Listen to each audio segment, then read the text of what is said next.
Hi guys, இன்னைக்கு PRAN தொக்கு எப்படி செய்யலான்னு பார்க்கலாம். ஒரு பேனில் 1/4 கிலோ ப்ரானு, 2 டீஸ்பூன் குழம்பு மசாலா தூள், 1 டீஸ்பூன் சால்ட் போட்டு இந்த மாதிரி நல்லா வறுத்தி வச்சுக்கோங்க. இப்போ ஒரு சட்டியில் 3 டேபிள் ஸ்பூன் ஆயில் ஆட் பண்ணிக்கிறேன். இதில் 4 பெரிய வெங்காயத்தை ஸ்லைஸ் பண்ணி ஆட் பண்ணிக்கிறேன். அதுக்கப்புறம் ஒரே 1 டீஸ்பூன் ஜிஞ்சர் கார்லிக் பேஸ்ட், அப்புறம் 1 டீஸ்பூன் சால்ட் ஆட் பண்ணிட்டு நல்லா சாட்டே பண்ணிக்கோங்க. வெங்காயம் நல்லா கண்ணாடி பதம் வதங்கினதுக்கப்புறம் 4 தக்காளி ஆட் பண்ணிட்டு தக்காளி வெங்காயம்லாம் நல்லா வதங்கினதுக்கு அப்புறமா ஒரு 4 டீஸ்பூன் குழம்பு மசாலா தூள் ஆட் பண்ணி நல்லா இந்த மாதிரி வதக்கி எடுத்துக்கிட்டேன். வதக்குனதுக்கு அப்புறம் ப்ரான் ஆட் பண்ணிட்டு எண்ணெய் பிரியிற அளவுக்கு குக் பண்ணா ப்ரான் தொக்கு ரெடி. அதுக்கப்புறமா தக்காளி பருப்பு ஊற்றி சாப்பிட்றதுக்கு வச்சிருந்தேன். அதுக்கப்புறம் ப்ரானோட ஹெட்டை தனியா ஃப்ரை பண்ணி வச்சிருக்கிறேன். இப்போ ப்ரான் தொக்கும் சூப்பரா ரெடியா இருக்கு. இப்போ வாய்ஸ் கொஞ்சம் பரவாயில்ல. நேற்று என் பையனோட வாய்ஸ் கேட்டிருப்பீங்க.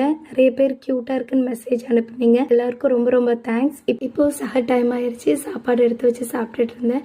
தக்காளி பருப்பு கூட ப்ரான் தொக்கு வச்சு சாப்பிடும்போது செம்ம டேஸ்டா இருந்துச்சு. ட்ரை பண்ணி பாருங்க.